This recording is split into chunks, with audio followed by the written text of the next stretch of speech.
Hey guys, what's up? A little weekly news update for you, so I'll just jump right into it. We're going to start off with some, U.S. news. So, New Jersey is the fourth state after Oregon, California, and Washington to have a gender-neutral birth certificate option. This means is now, in addition to the traditional male and female options, now there is a undesignated and non-binary option. Now, from what I could tell by reading about this, is that I don't know that parents have the choice to designate their child as, gender neutral, but if you live in New Jersey or were born in New Jersey, you can have yours changed to undesignated non binary. I could be wrong. You may be able to choose your child's, but I wasn't able to find anything about that. So, that's a pretty big move for the transgender community.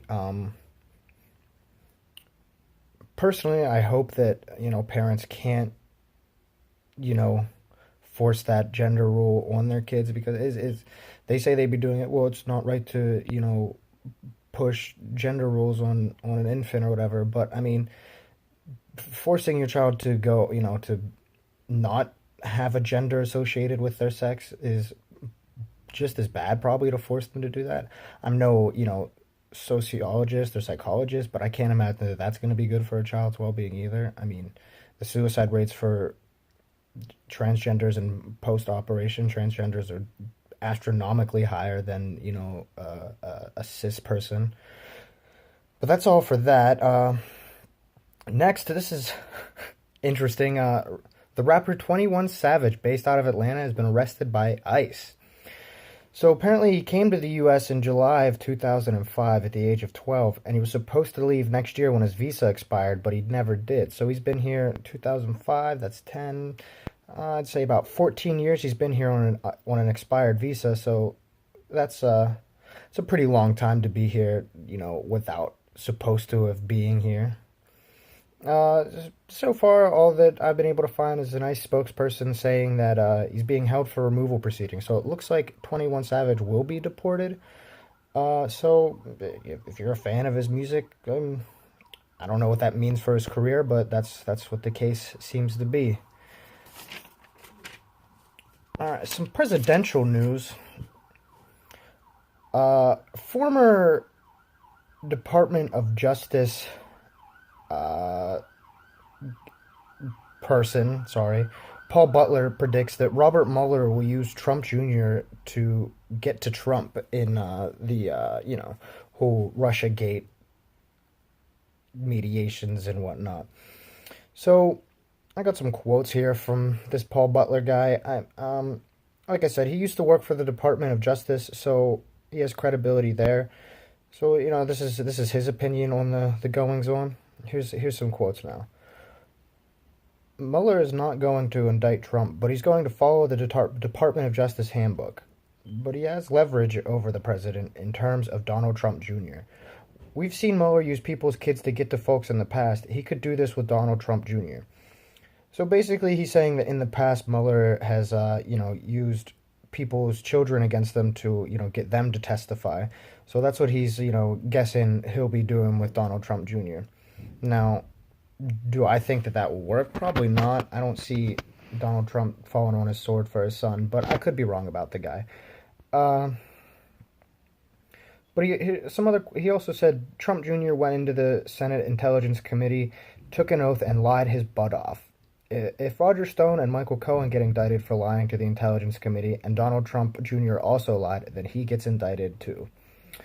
So once again, that's I don't know what really goes on here. There's evidence to show maybe that Russia was involved in our presidential election, but if they have conclusive proof, then that's great. They should just finally show it instead of all these roundabout ways they've been going about it. But I guess we'll see pretty soon what's going on, I'd imagine.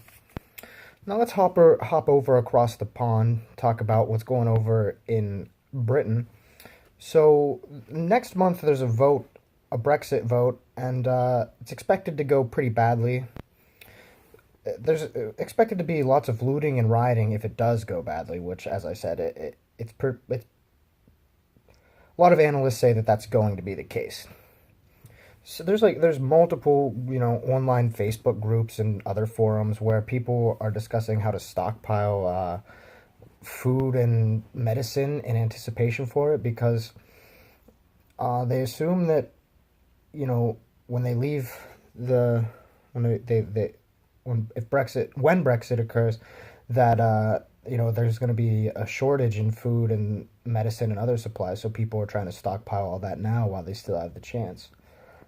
Uh, it's the Department of Health over there. They already purchased two warehouses to store medicine in, and they're trying to obtain a third. So it's not like this is just like conspiracy nuts going on about this. It seems like even the British government is worried that it could happen. So that's something to keep an eye out for. In addition to that, uh, the Reuters of London reported that British officials have revived Cold War emergency plans to relocate the royal family should there be riots in London and if Britain suffers a disruptive departure from the EU next month. And this comes from an unknown source from within the government's cabinet office. So, and that's not like the only thing. This is just one of many contingency plans that a no-deal Brexit could bring. There's lots of businesses and government officials making all kinds of plans to stay safe during the riots and looting and what that's most likely going to occur after this vote. So I'm gonna keep looking into that, and we'll see how that all turns out. And the last thing I got here is some more news out of France. So there's a new group out of France called Stylos Rogues, which in English is Red Pens. They're a group of French teachers who they're at the breaking point after years of not being paid well, being told to do more with less. Like the schools continue getting cuts. It's a similar problem we see here in the U.S. There's not much money being spent on education, and the teachers are expected to teach larger groups of students each year, and it just leads to problems because they don't have the student to teacher dialogue that schools used to have. It's standardized testing and whatnot, big groups of kids.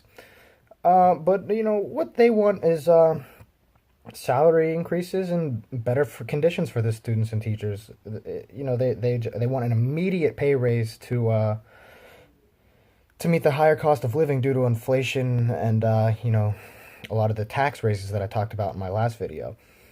So basically, they just want, they want a decent cost of living, and they want to improve the health of schools.